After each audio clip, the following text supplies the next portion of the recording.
so weird holding my camera to the right instead of the left. And my hair looks a state. Jesus Christ. All of this looks a state. Anyway, how's it going, guys? Welcome back to another video. I hope you're all having a good day, good evening, good afternoon, whenever you're watching this. As you can already tell by the title and the thumbnail, we are going to be lowering the BMW today. My voice sounds a little bit horrible. I am ill again. Bloody, I hate this. Just keeps coming back. I don't know what it is. But nonetheless, it's freezing. I'm waiting for my windows to de-ice. We're going to go to the workshop and we are going to start cracking on with the suspension. So I'm going to leave that there. Make sure you hit that subscribe button, leave a like, comment, anything. I make sure I reply to all comments. So yeah, just let me know what you think and I will see you in the next clip. Peace out. Okay, so guys, car is pulled in. My first query of the day is thank fuck I haven't got to take all this plastic off here, because my 3 bolts are right here for the top of the strut. I'm just gonna have to get a spanner in that one under there. But yeah, that's my first potluck of the day, thank God. Second one is hopefully all the bolts underneath, I'm not even showing you, hopefully the bolts all underneath aren't seized. On auto data for the front suspension, to change the springs is 5 hours apparently, and on the rear is less than an hour, because I'm guessing it's just on a beam. I haven't actually looked into it too much, to be completely honest. I just bought the springs the other day, and I haven't looked into anything. I'm just going to go straight into it, film some bits and see how we get on. But I just wanted to also give you a little look at how the car sits right now compared to after we fit the lowering springs. So yeah, let's get to getting this up in the air, wheels off. I'm going to probably lube up all the bolts on the front, leave them to sit while I do the rear, and then jump on the front. So yeah, let's get to it now.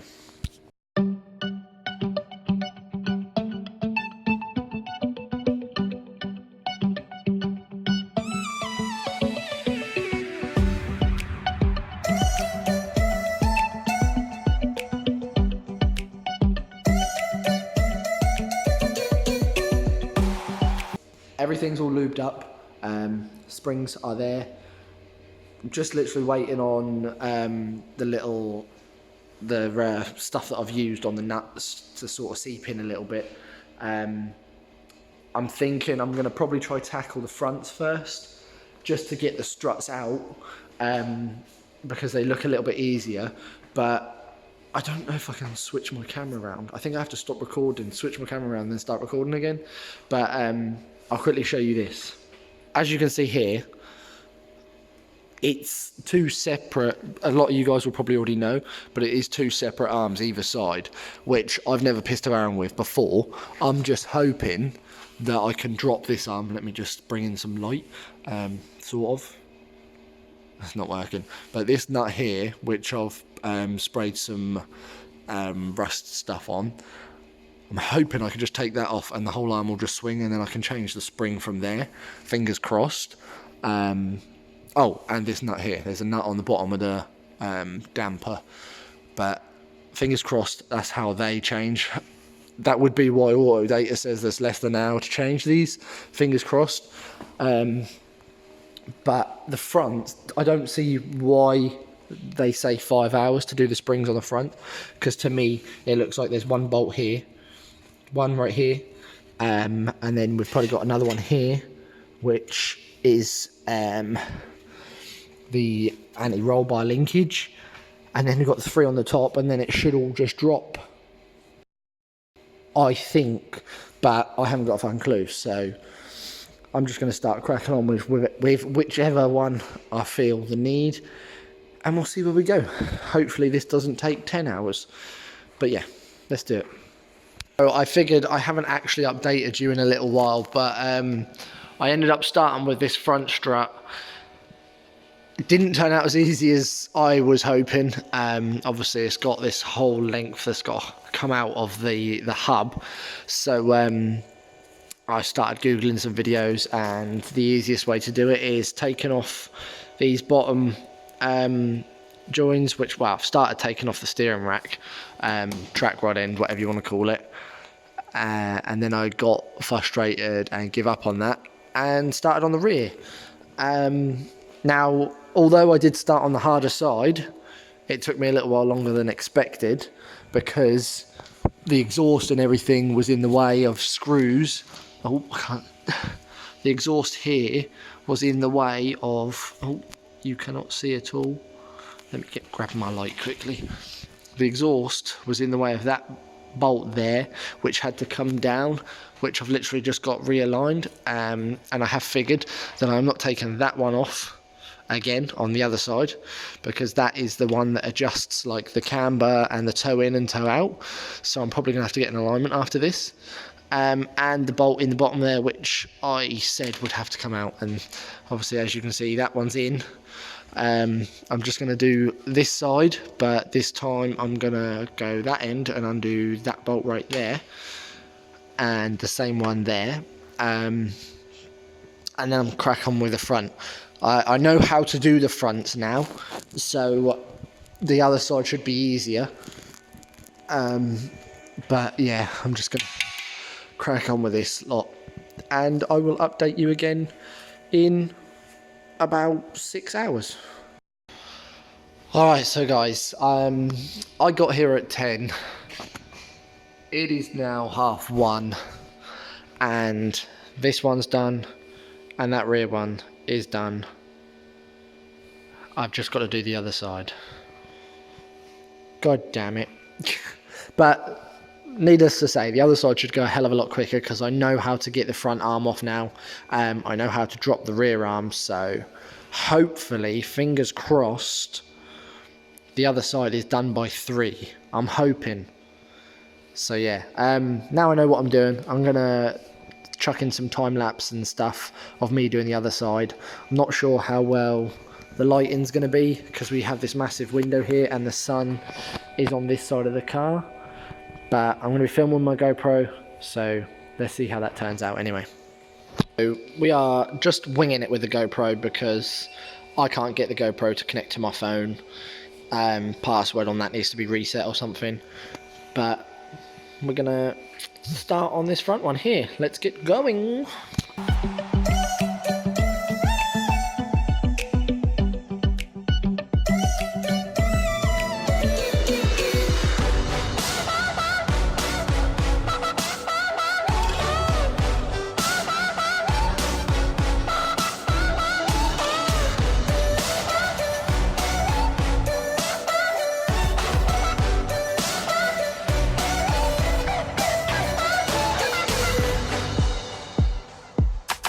So I want to do a bit of explaining first. My GoPro was filming for 47 minutes of me doing that.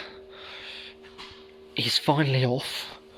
And the reason I had such a bloody struggle, as you can see from all this mess here, this little bolt right here, this little piggy, if it focuses, basically has got a Torx in the middle there to help you be able to get the bolt off and stop the thing from spinning. That little Torx rounded off on me. So this is how far I got with the bolt, which meant I couldn't get that out, which meant I couldn't get this down low enough to be able to do what I needed. Eventually got there. It's off, and it's going to take me about 10 minutes to change over the springs, hopefully. Oh, I shouldn't have said that. That's jinxing it. But anyway, hopefully not too long to change over the springs, get it back in, and then we can just do the rear and we're done. So yeah, I'm going to get to doing that right now, and I will catch you in the next clip with my filthy hands.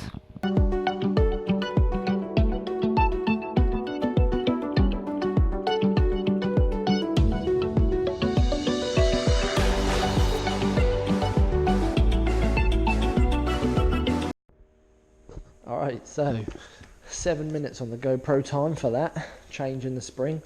So much safer and quicker with a spring compressor thing. Oh, and an impact gun. Can't live without an impact gun, even though I don't have one myself. I use Danny's one or Mark's one. But anyway, let's see how long it takes us to get this back in here. I guess we'll skip to that now. Alright, so this is going to take a little while to edit because I've been doing some talking on the GoPro and I've been talking on my phone, and I've got to match them all up and put them in the right sequence. But this one is finally back together. It didn't take me too long. I'm still having problems with this bottom track rod end.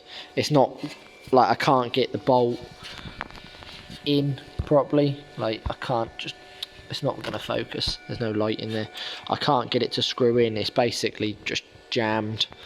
I don't know what I'm going to do with that, but I'm going to leave that for a minute. Everything else is back together there, and I'm going to move on to the rear and see how we get on with that. So yeah, let's jump to the rear. So guys, I've put it on the wrong camera again. We'll try film like this. We're in a bit of a predicament at the minute. All the suspension's done, as you can see. There's one, and there's two, there's three, run over the wheels, and there's four. But there's always that one, always the one, isn't there, bolt that's a dickhead. This one right here, which is my outer track rod end. This is the bolt I was having a problem with when I first started this shock. It's literally at this point stuck. I can't impact it on, I can't impact it off. As you can see, I've got a little stand here that's putting loads of pressure on the bottom of this to try and get the threads to stop spinning. So at the minute, I'm going to be cutting that off. And I've just ordered a new track rod end from Eurocar Parts, which shuts at 4. They're going to leave it in a bin for me, and Callum, who works here with me, he works on a Saturday, finishes at 4, and he has offered to go run and get it for me. So he's going to do that while I cut this off. So we're going to end up with a new track rod end too. The joys. Why can't anything ever just go to plan? But anyway, shout out to Callum. Thank you for going to run and get that bit for me. I'm going to get to cutting that off, and I will catch up to you, I guess, when all the wheels are on, my new track rod end's on, and we're on the floor. Ah, bloody cars.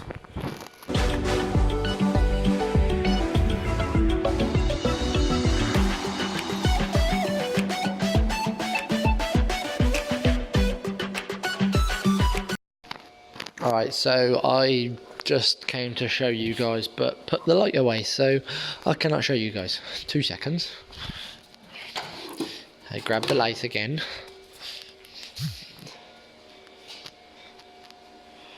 But there we go. New track rod end, all installed. What the fuck was that? Shit my pants. But yeah, new track rod end, all installed, all back to where it should have been. I just need to get the rest of that tape off, and get the wheels on.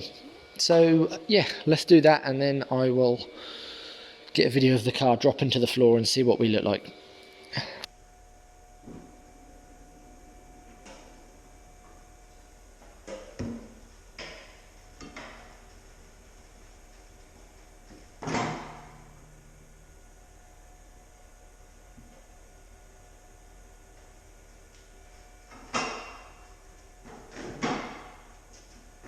Alright, so you just see me drop it to the floor.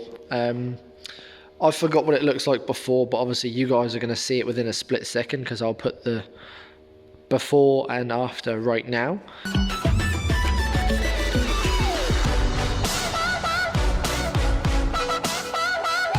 I'm pretty sure I will notice a difference when I take it for a drive and that front settles a little bit more, because as you can see, the rear end has dropped quite a lot, but the front hasn't quite settled yet. So I'm going to wait for that to settle. I'm going to go for a little drive and then bring it back in, and we shall see what it looks like after that.